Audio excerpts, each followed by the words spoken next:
You can keep some as pets. You can catch some as a hobby. And you can eat some for protein. But be prepared to look at your fish in a whole new light. Oh, it's biting me. As we bring you face to face with breathtaking underwater giants. Follow us as we plunge into the deepest rivers in search of the planet's biggest fish. Close to 300 pounds. So get ready to meet the giant fins. Next on Nat Geo Wild. This February, Nat Geo Wild takes you on an extraordinary adventure. Our annual Big Cat Week roars off with a fascinating showcase of these magnificent creatures. They are nature's most majestic predators, but they face more danger than they pose and battle an unforeseen enemy, their own decline. Big Cat Week. Ever wonder whose job it is to examine a 400-pound lion or clean its teeth? He's waking up. Jeremy Brandt's on it. Follow him as he explores the most exciting and dirtiest animal jobs. That's the intestine? That's the intestine. Going to the rectum. In the brand new Jobs That Bite. Continue to experience the best, most intimate encounters as we travel through 41 countries to bring you the most stunning wildlife in Destination Wild. This February, buckle up for an adventure with Nat Geo Wild. Now, the puffins are coming home.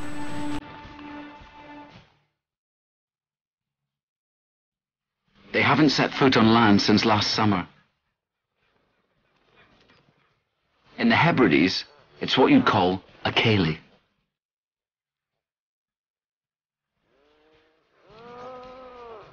Only the island's rabbits aren't joining in. They've had their burrows to themselves all winter, and for the next few months, they won't have a moment's peace. Puffins are such characters. Each one is just oozing with sort of character and sort of attitude.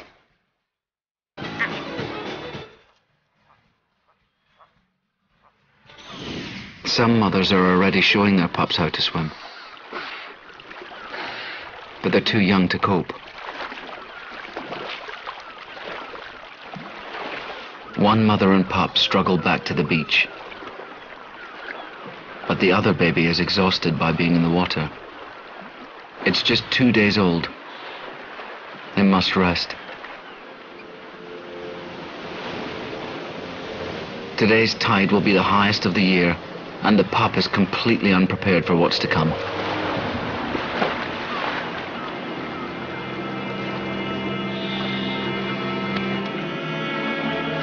The water is still rising.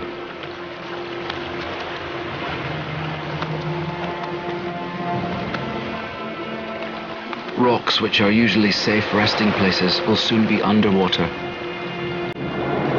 The mother seal has made a serious mistake. Nat Geo's 2014 Global Nature Splendor, Destination Wild, Sunday nights at 8:40 on Nat Geo Wild.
Sometimes the arch enemy of a predator might not be an animal on top of the food chain.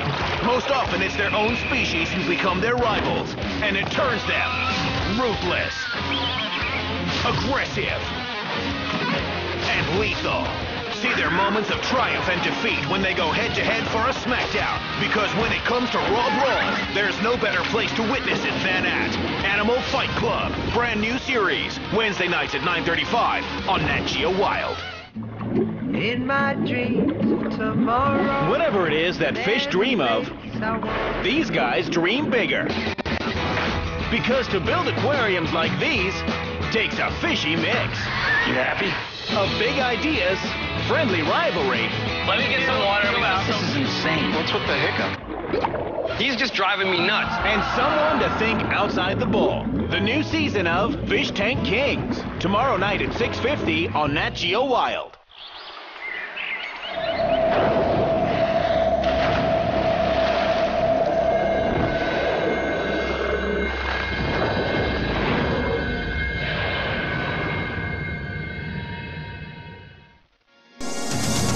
It's got razor-sharp, shark-like teeth. They are like razor blades. A taste for blood. The giant snakehead will attack. And even walks on land. All of a sudden, this thing springs legs, you know, and Nikes. To some, it's the ultimate catch. To others, it's a catastrophe. If an angler turns it into us, it gets whacked. And it may be coming soon to a river near you. This is the story of the piscatorial plague that is Fishzilla.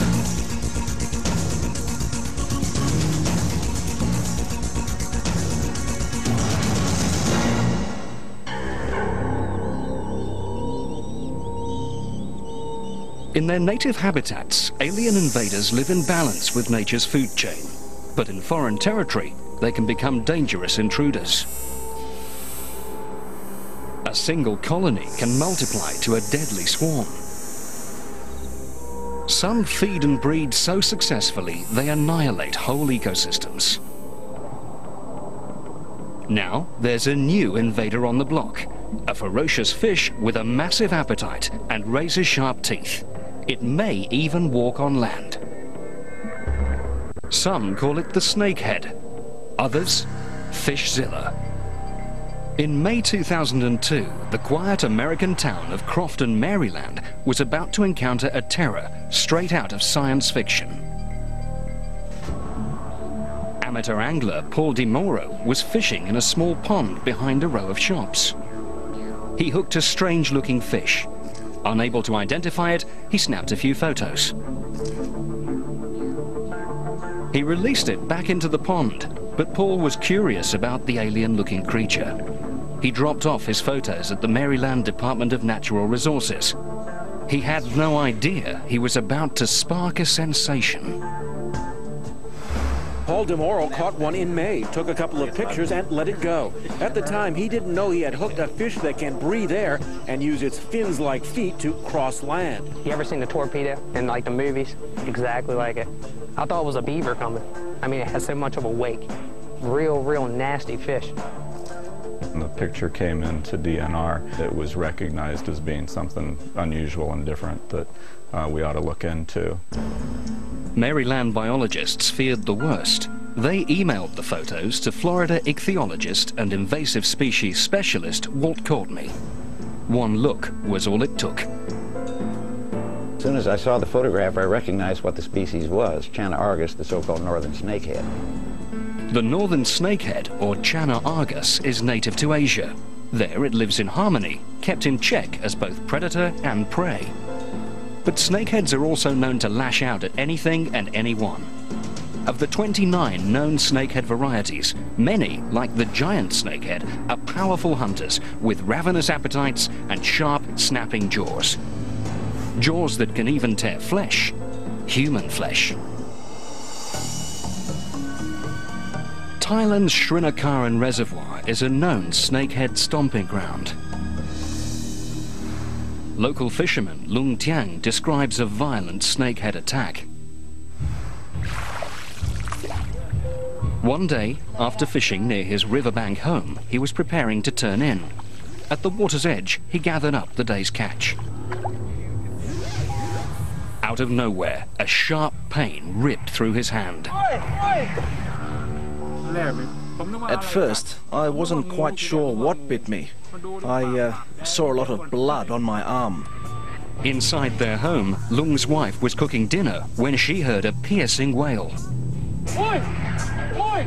Alarmed and frightened, she rushed to her husband's side. I ran to see him and he was bleeding so much. He asked me if it was a snake, but I said, no, it's a fish. When I looked again, I just saw something very big and black. After closer inspection, Lung identified his attacker. A snakehead. Dark and massive, it slithered in the water beneath him and returned to its lair underneath Lung's house. They were shaken. They had no idea how long this fierce creature had been nesting beneath their feet. The bite was bad, but Lung knew the damage could have been far worse. I thought I was lucky it did not hurt me that much. They can bite your entire hand off. And the threat from these voracious fish extends far beyond the hands of unsuspecting anglers. In a foreign ecosystem, invading snakeheads can devastate a food chain. Unlike the tropical giant snakehead, the northern variety can thrive in freezing waters, feeding and multiplying all year round, starving native species. Add an ability to breathe air and possibly even walk across land, and the northern snakehead is a formidable foe. A sudden appearance in America signaled disaster. I sent an email back and I said, you better get out there and have your people check that pond to see if there's more there. For American biologists, a northern snakehead invasion was a nightmare scenario. For newspaper reporter Candy Thompson, it was a dream come true. You know, it was a reporter's dream as a story. And this had science and it also had science fiction. Thompson's front-page headline news, "It lurks in Crofton's waters," spread fast. The public were hooked, and an Asian invader had sparked a Fishzilla frenzy. By the end of that second week, it was crazy. It was more insane than almost anything I've run into. Camera crews and reporters gathered at Crofton Pond at the center of what was becoming a media sensation. The pond is drawing fishermen and national attention. Everyone was hoping to catch a glimpse of Maryland's version of the Loch Ness Monster. It's like this creature out of science fiction. You know, it eats everything in its path. When it's done with that, it walks out of the water, eats your picnic lunch, eats your pets, and just keeps moving. For scientists, the snakehead crisis was all too real. Were there more out there? Maryland's Department of Natural Resources issued an all-points bulletin. Snakeheads wanted, dead or alive. Anyone catching a snakehead had to report it immediately and under no circumstances put it back in the water.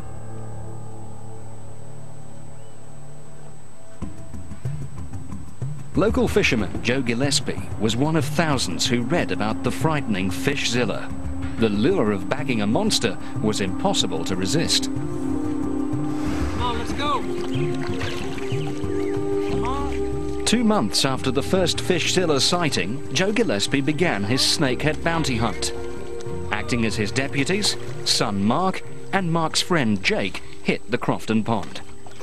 They paddled out on sailboards to get as close to the perilous predator as they dared. Suddenly, Joe spotted a swirling mass of minnows. Then something strange emerged from the weeds. I thought it was just a turtle head sticking out of the grass. And when I looked closer, it wasn't a turtle. The anxious angler cast his baited hook. The mystery marauder bit aggressively, but broke free. Joe tried again and again. Maybe Fishzilla wasn't so ferocious after all. Then, just as he was about to give up, Fishzilla's monstrous maw snapped over his hook with surprising strength. Joe Gillespie was astonished at what he'd pulled in. A scaly shocker with shark-like teeth, writhing and fighting to gnaw its way out of his net. But according to the public decree, Fishzilla had to be taken dead or alive. Joe didn't take any chances. I put the point of the knife in the top of his skull, so he'd stop fighting and biting. Back on land, the whopper catch measured over 2 feet. A major drama unfolded at the dock. We took a picture with the Sunday paper, and then my brother showed up, and then my nephews, and people started showing up at the pond here. So before I actually got out of here, I think there were probably about 25 people all talking. Joe Gillespie's whopper catch got biologists talking too. They weren't excited, they were alarmed. The enormous specimen was far longer than the first snakehead landed in the same pond. It seemed that Maryland offered optimal conditions for Fishzilla. Not just to survive, but to thrive and multiply. The northeastern part of the United States would be very good habitat for northern snakehead. Maybe these monsters were already spawning. The proof came all too fast. Fishing the same pond the following week, Joe Gillespie caught 7 baby snakeheads. Scientists knew they were facing a full-on Fishzilla invasion. We've got adults, we've got juveniles. We're going to have to get the fish out of there. Fishzilla had become public enemy #1. America was hooked by an alien invader dubbed Fishzilla. The ferocious Asian snakehead fish had invaded the state of Maryland. People were desperate to see one, touch one, and even eat one. Maryland chef Jerry Trice showed that the snakehead need not be feared, but skewered and seared on the barbecue. True Annapolis style, they dove in head first. They were very curious. There was fear. I think a lot of gawkers more than actual people that wanted it. But for some, the ultimate thrill was taking a live Fishzilla home, if they could find a fish tank strong enough to contain the muscular monster. I had a customer who had a fairly large snakehead in a 75-gallon tank. Came swimming across the tank full force, hit the side panel, and cracked it. They can get pretty powerful and have a good head of steam enough to break glass. Amid the sensation, a grave warning. At a press conference, the Secretary of the Department of the Interior delivers a stark message. Fishzilla is dangerous. These fish are top-level predators that will eat virtually anything in their path. They can travel across land and live out of water for up to 3 days. 5 months after it emerged, authorities attempted to put a stop to Fishzilla fever. Congress added snakeheads to the invasive species most wanted list, the list of injurious wildlife. Now, transporting these fish or their eggs was strictly illegal. A proposal being introduced this Wednesday in Annapolis would make it illegal to own one in Maryland altogether. The ban was welcome news to Walt Courtney and other scientists determined to fight Fishzilla. But the invasive snakehead fish had already arrived. Disturbing questions remained. Where were they coming from? And could they be stopped? It is a serious issue. We're dealing with introduced fishes over which we have no control whatsoever. It represents an introduction of something that can compete and possibly outcompete the native fishes. As Steve Early and other concerned biologists analyzed the growing snakehead crisis, they feared the worst. Was there any way to stop this fin fury?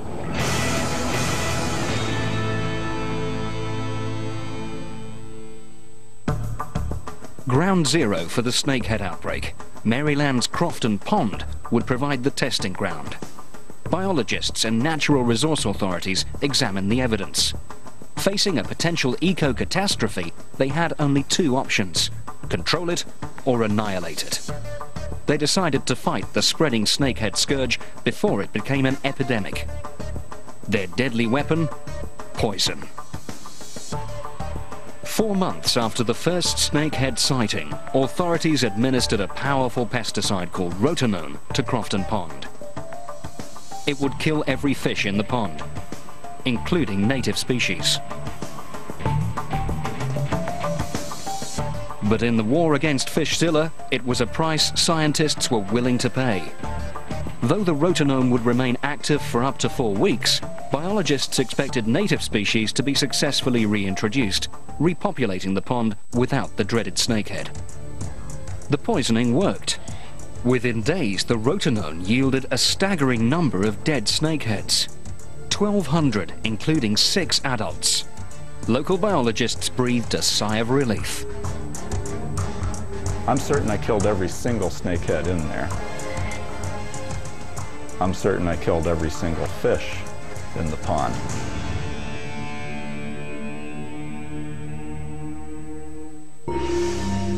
For the next 2 years, authorities believed the war on Fishzilla was won. How wrong they were. In the neighboring state of Virginia, on the 7th of May 2004, an avid angler fished a Potomac River inlet called Little Hunting Creek, looking for bass. Instead, he reeled in something else, a fierce, foreign-looking fish. It was another northern snakehead. Fishzilla had invaded another American state. This Chinese northern snakehead fish was found in the Potomac River yesterday. And was multiplying fast. Since May 7th, 5 snakeheads have been found in the Potomac. The Department of Natural Resources wasted no time asking for help from area fishermen. They posted flyers at area marinas asking anyone who caught a snakehead to kill it and call DNR. Anglers were snagging snakeheads in a tributary off the Potomac, the 640-kilometer river flowing through 4 states. Fishzilla now had access to one of the largest waterways in America, and this time, poison was not an option. There's no way you can poison the Potomac River. It's not an isolated pond such as the one in Crofton. I think the coverage when it spread to Virginia, I think it was much more serious. The fun parts were out of it. We knew they were spreading.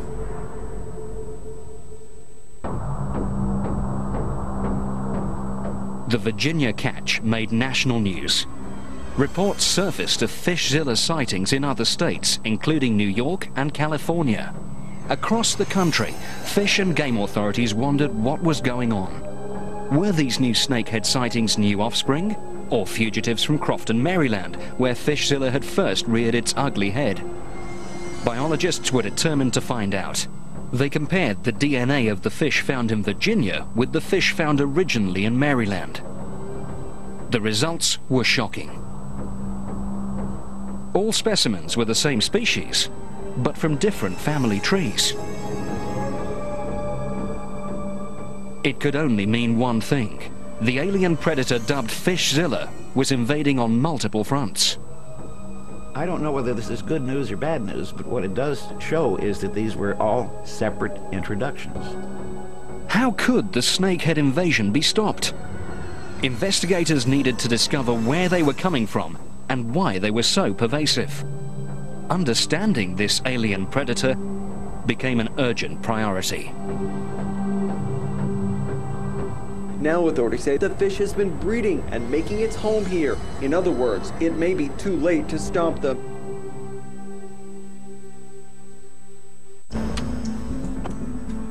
Virginia fisheries biologist John Odenkirk would fight Fishzilla according to the principle, know thine enemy. It was breeding in his own backyard, and to stop it he wanted to know as much as possible about how it behaved, mated, and migrated. Whenever you don't know, that sort of breeds a fear or an uncertainty. And we've never had to deal with a fish like a northern snakehead. When you handle them, they fight you. They're good fighters and a sort of a bad boy fish. Just some general features. His first challenge was to tackle the vicious rumors and separate the truth from hysteria. Some claimed the Fishzilla would do anything to escape. So he tried an experiment to test snakehead determination. He put 8 snakeheads in a tank, covered with a steel mesh. To escape, they would have to fight their way out. The next day, the biologist was stunned. The tank was nearly empty. 6 fish had made the breakout. It was proof of Fishzilla's ferocious will to survive. They love to jump and they'll figure a way out. Right here, there was, I guess, in this spot, they just kept jumping until they found that spot, and once one made it out, the rest must have realized, hey, this is the way to go, and they got just one in a row, just was kept right behind them. Next, the biologist probed Fishzilla's apparently supernatural breeding ability. We don't have any idea what the growth rates are, so that's a very important component to understand the biology. Dissecting a female snakehead, he cut off the snakehead's inner ear bones. Growth rings inside those ear bones revealed the fish's age, and therefore its spawning potential.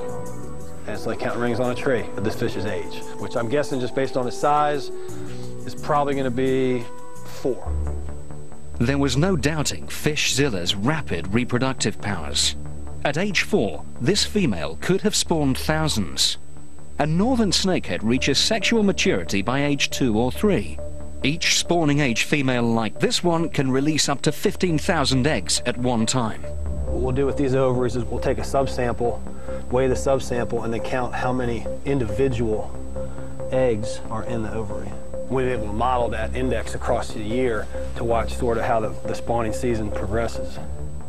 Fishzilla's spawning statistics proved to be alarming. Snakeheads can mate as often as 5 times a year.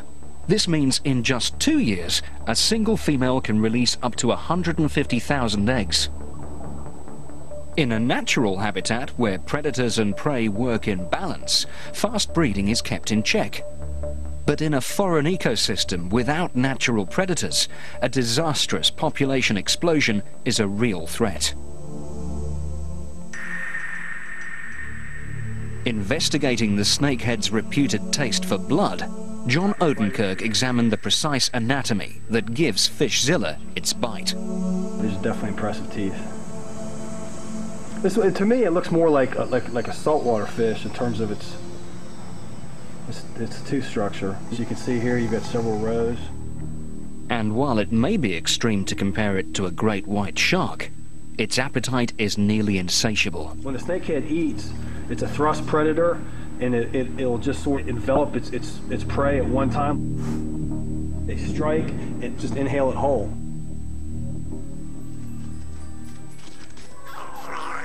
A monster legend had been born, even spawning its own horror movie.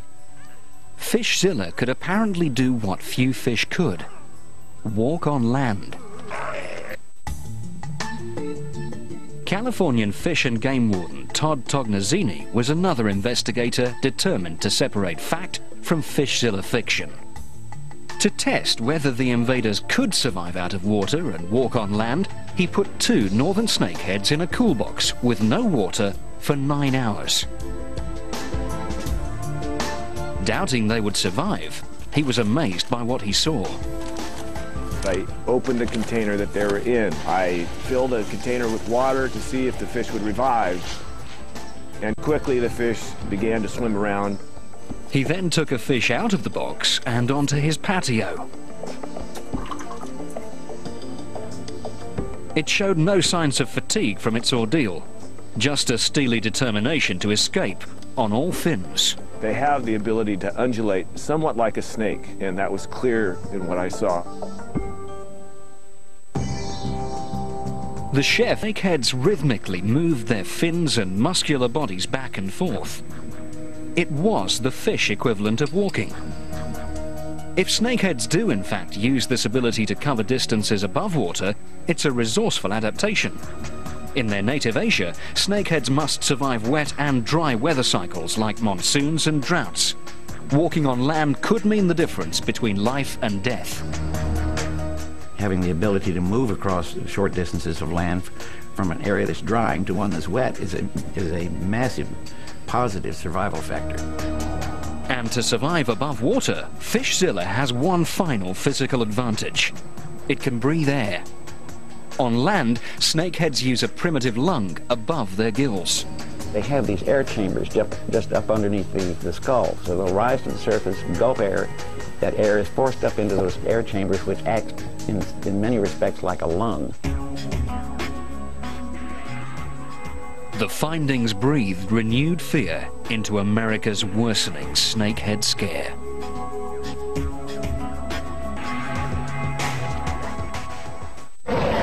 When we say dinosaurs, do you imagine scaly, scary-looking beasts? Or huge lizards terrorizing early Earth? If that's the case, we're here to show you the real dinosaur world. An astonishing discovery. Which will totally change your perception about them. Something we never would have believed we would find. Totally unexpected. Step back in time with us into the mysterious lost world. Dino Fiesta. Tonight at 8:40 on Nat Geo Wild. Perfume लगा रहे हो या gas उड़ा रहे हो? पेश है Fog. No gas, no wastage. Fog. फर्क पड़ता है. Last year was incredible for Fox International channels. In 2014, we're pulling out all the stops to ring in the new year with the best all-around viewing experience ever. All this in just the first 2 months of the year, cuz we're just getting started. Pretty kick-ass.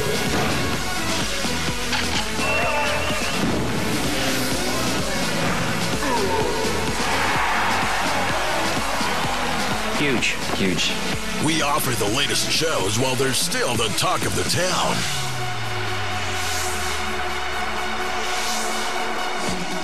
Excellent.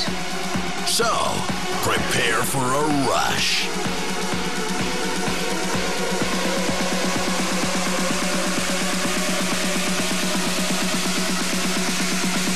Be ready. All the finest content on the best channels. Fox International Channels. 3 reptiles prepare for the ultimate and the bloodiest encounter, each with their own unique advantage. Snake, the king of venom. Dragon, the king of menace. Croc, the king of dominance. Adaptability for survival is in their blood, and they will do anything to thrive among the strongest apex predators. But when the game is for the throne, you either win or die. Reptile Kings, tonight at 9:35 on Nat Geo Wild.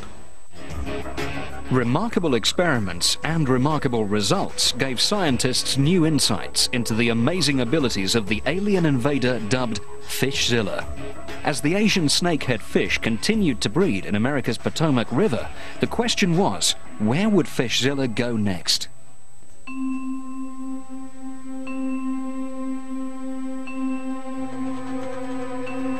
In Florida, biologist Dr. Walt Courtney studied photos of the latest scattered snakehead catches, including snapshots from the northeast.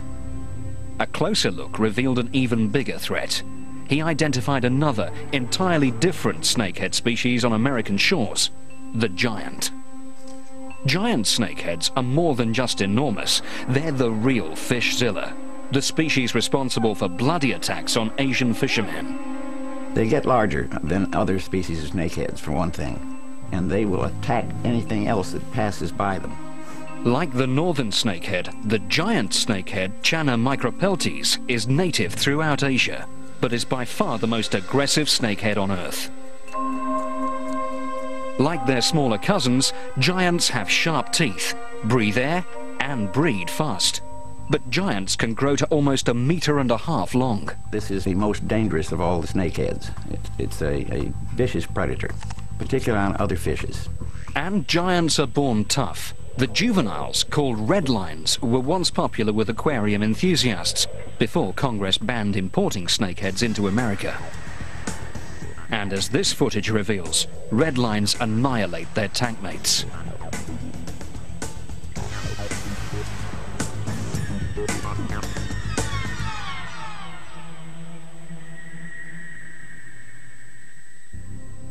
Dr. Courtney was determined to stop giant snakeheads adding to the Fishzilla epidemic. He needed to know how the invasive fish were still making their way into America long after the ban on their importation. Were they being smuggled in? Or was this a new strain of giant snakehead, a mutation or a new subspecies making its way across U.S. waters? I'm convinced that there are more species of snakeheads than the 29 that have been reported in the scientific literature to date. Believing he would find the answer on Fishzilla's home turf, Walt Courtney turned his attention to Thailand, a well-known giant snakehead stomping ground. He asked legendary snakehead fishing guide Jean-Francois Elias for help and to send a DNA sample for a species comparison. It was a vital opportunity to find out whether these monster fish were traveling across entire oceans. The reason that we asked Francois was to see whether or not the giant snakehead in Thailand is the same species as giant snakehead here in the United States. By enlisting an expert fishing guide, American biologists gained a valuable ally in the fight against Fishzilla. He, of course, is out there living with these snakeheads all the time. Most biologists don't do this kind of thing. You can get a tremendous amount of very valuable information on the biology of a fish from an angling guide, especially one that's as observant as Francois is.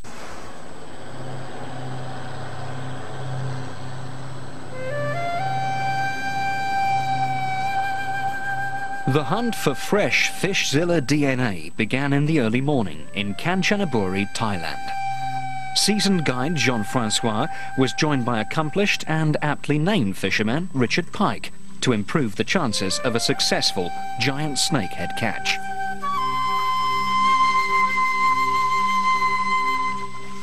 Rick is a very good angler. He always comes with something exceptional, you know. He's always come up with a big catch. They divided up to cover as much territory as possible. The fertile waters of the jungle reservoir are a rich hunting ground for the dominant predator. Giant snakeheads sometimes feed on small birds, reptiles, and small rodents.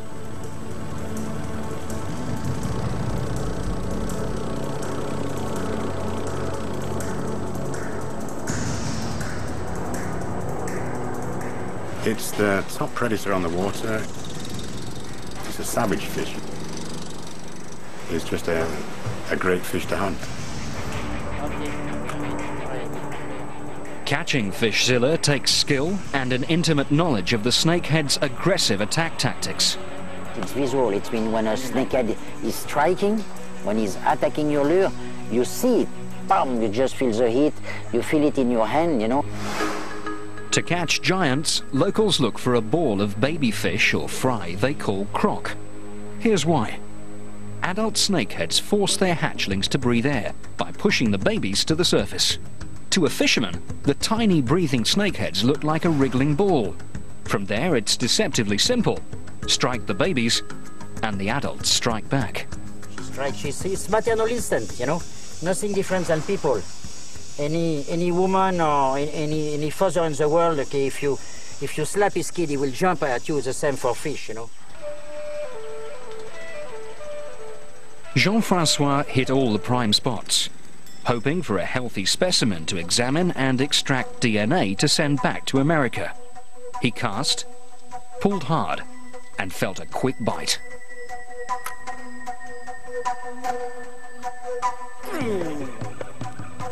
But the fish swam away. The snakeheads were wary of his lure.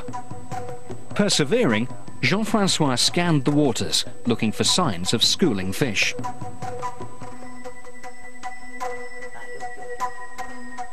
You got to be a real challenger. You have to cast. If you're a quitter in life, forget about snakehead fishing. You need tam. Suddenly, he spotted a layer of red bubbles, indicating a ball of giant. That's not a stupid animal, that's a very smart fish. The mother proves too smart, but an inexperienced juvenile takes the lure. At last, they've got a catch. Nice fish, good strike. They needed a mature adult. Sure enough, the ever-reliable Richard Pike had got the result. Hey, who's that there away?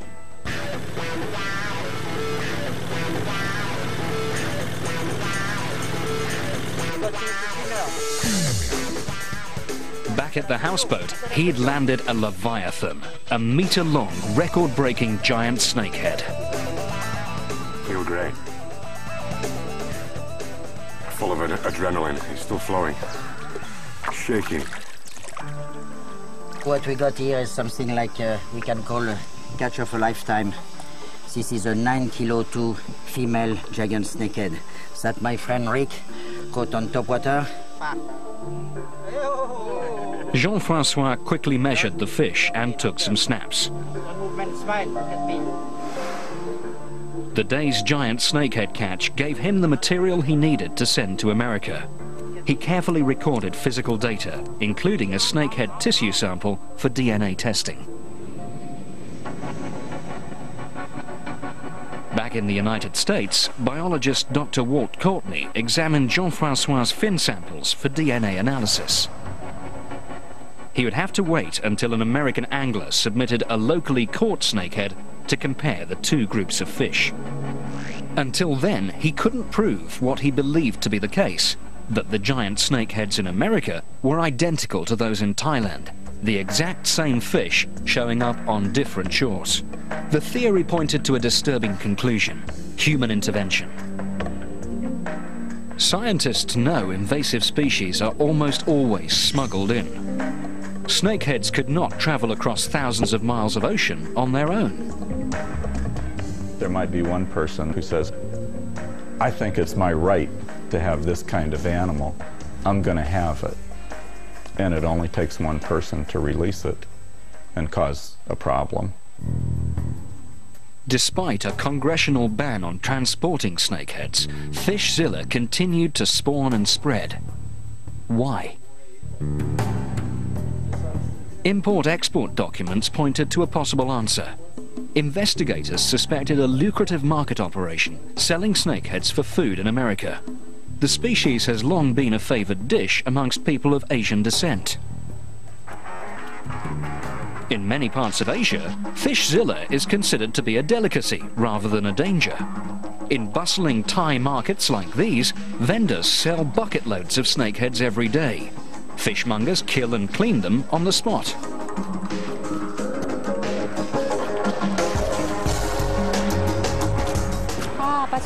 It's very popular. For these striped snakeheads, I probably sell 10 kilos per day. Thai chefs boil snakeheads. They add lemon and spices to make a version of the piquant tom yum soup. Some believe these soups even have medicinal healing properties. But if people of Asian descent were eating snakeheads in the United States, how were they getting them? For fish and game authorities, it was a daunting problem. To keep the Fishzilla epidemic from getting worse, they had to find the snakehead source. The critical mission was to stop any additional snakeheads from making their way to America.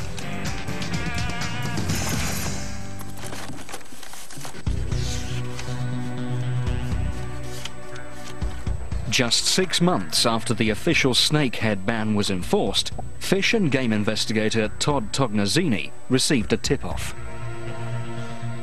A Korean supermarket in Los Angeles had arranged to smuggle snakeheads into America aboard a passenger plane from Korea to California. We did covert tails of the product as it would come into the airlines. Agents intercepted the plane at LAX airport, but they didn't confiscate the goods. They wanted to track the delivery to the buyer to confirm exactly who was selling these illegal, environmentally destructive snakeheads that had sparked a national Fishzilla scare. Agents marked the fish with small but unmistakable incisions for later verification. They followed the delivery truck to a large Korean supermarket in Los Angeles. The team then staged a stakeout.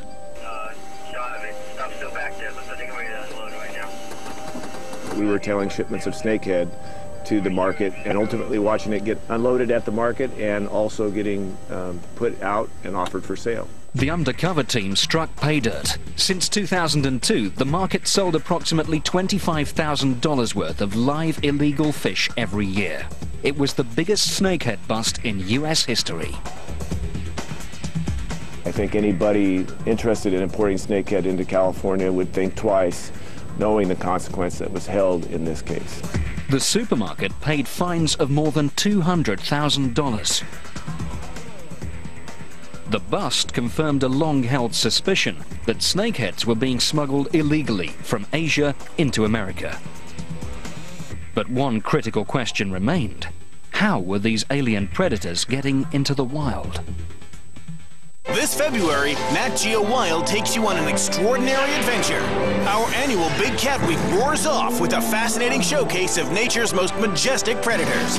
Big Cat Week. Follow Jeremy Brent as he explores the most exciting and dirtiest animal jobs in the brand new Jobs That Bite. 41 countries, stunning wildlife. Continue to journey to some of the most fascinating places on Earth on Destination Wild. This February, buckle up for an adventure with Nat Geo Wild. पेश है fog, बिना gas वाला body spray. Fog में है सिर्फ perfume liquid, तभी तो fog चलता जाए। तो अब आप ही बताइए, गैस वाला या बिना गैस वाला? फॉग, फर्क पड़ता है। Want to be a real street food expert? Let our resident foodie Ishai Golan lead you down the right path. Rule number 1, love what you do. Rule number 2, see the good side of things. And brain is still inside. Yes, very tasty. Really, yummy. Rule number 3, adopt a local dialect. Hungry for more? Come hit the streets with Ishai in the brand new season of Street Food Around the World, every Wednesday night at 8 on the National Geographic Channel. 3 reptiles prepare for the ultimate and the bloodiest encounter, each with their own unique advantage. Snake, the king of venom. Dragon, the king of menace. Croc, the king of dominance. Adaptability for survival is in their blood, and they will do anything to thrive among the strongest apex predators. But when the game is for the throne, you either win or die. Reptile Kings, tonight at 9:35 on Nat Geo Wild. Fishzilla, the terrifying snakehead fish, continues to threaten American waterways. The front line in the fight against this foreign invader remains here, in the state of Virginia. Snakeheads have invaded one of the largest river systems in America, the Potomac, and many worry they may be breeding and spreading fast. We found age 0 fish, meaning it was spawned that year. And so there was no question, really. We've got natural reproduction.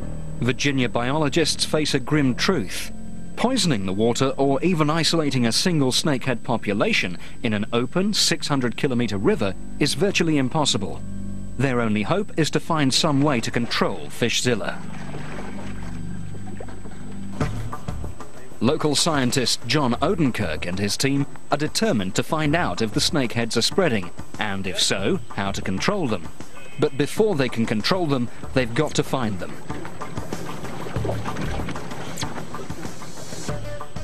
To track snakeheads, biologists embed radio tags into live snakeheads. These tags alert scientists where the fish are at any given time. It makes following migration patterns and studying their behavior much easier. The more tagged fish in the field, the more the researchers can track their movements, evaluate the ongoing threat, and maybe even stop Fishzilla's advance.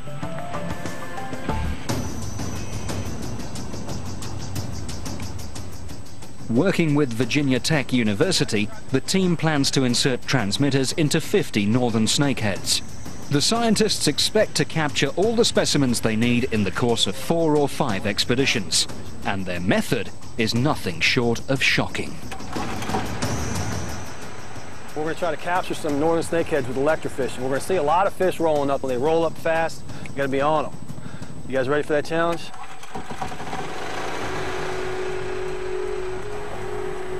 Instead of the traditional rod and reel, scientists cruise the waterway carrying a powerful 5,000-watt electric generator. The generator connects to a metal probe, sending a current into the water. The current delivers a non-lethal shock that temporarily paralyzes the fish. It's very effective. There's one. Then the team spots a target. Moving quickly, they snare the stunned alien and put it in a cooler.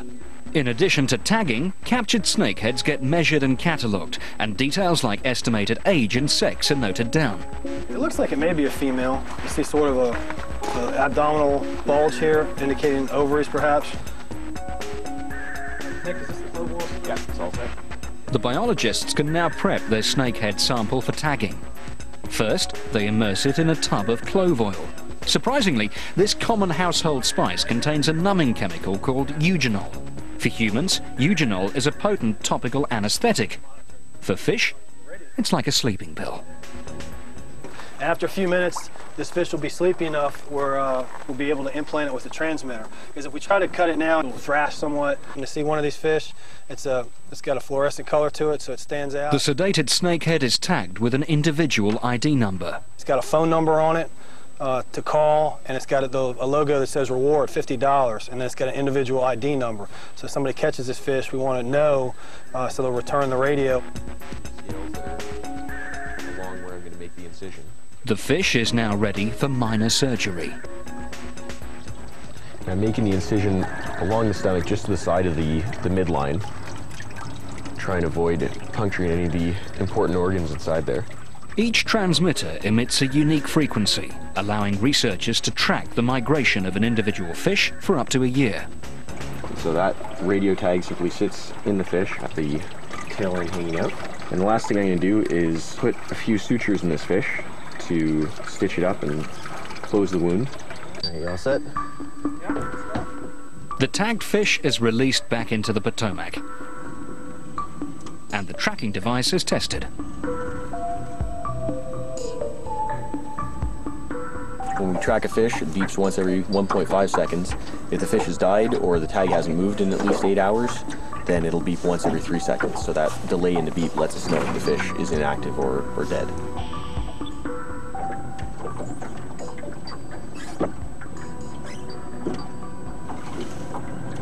Guys right in here. As the tagging data comes in, scientists keep careful records of snakehead behavior, tracking their location over a several-month period, looking for any migration patterns. Initial findings are encouraging. The local snakeheads seem to be confined to an enclosed area. Scientists call it the Snakehead Triangle and hope the fish will stay within these waters. Then, a shocking discovery shatters their hopes. Almost 9 months into the tagging program, a tagged snakehead shows up in a creek near the Pentagon, more than 20 kilometers outside the Snakehead Triangle. For John Odenkirk and his team, it's very bad news. We've got the most significant range expansion we've had since we knew about the infestation. And it can only mean one thing. This invasive species is still spreading. Around the country, concerned biologists like John Odenkirk continue to stay on high alert, conducting research, looking for more dangerous migrations, and struggling to find a way to contain this aggressive fish. Ultimately, the big question remains: how did the two most dangerous snakehead species, the giant and the northern, invade America?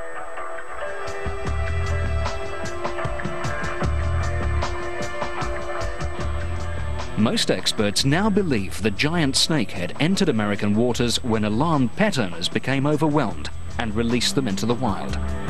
They grow very quickly, and can outgrow someone's aquarium, and what do you do in a situation like that? People have released them.